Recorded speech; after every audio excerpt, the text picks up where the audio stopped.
musst keine Angst haben, Maria. Ich habe dir etwas auszurichten vom lieben Gott.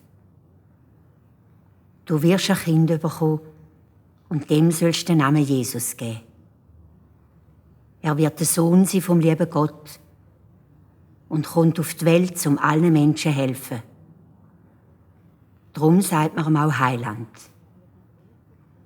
Er wird ein grosser König sein und sein Königreich wird nie aufhören. Dann ist der Engel verschwunden. Auch dem Josef ist im Traum ein Engel erschienen. Er hat ihm verkündet, was geschehen wird und dass er auf der Erde darf von Jesuskind sein Vater sein und für Maria und ihr Kindli sorgen.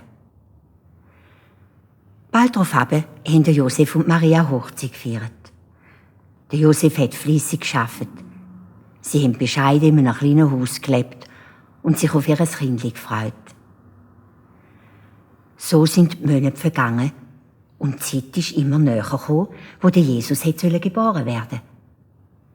Dazumal hat der Kaiser Augustus über die halbe Welt regiert, auch über das Land Galiläa, wo Maria und der Josef gewohnt haben.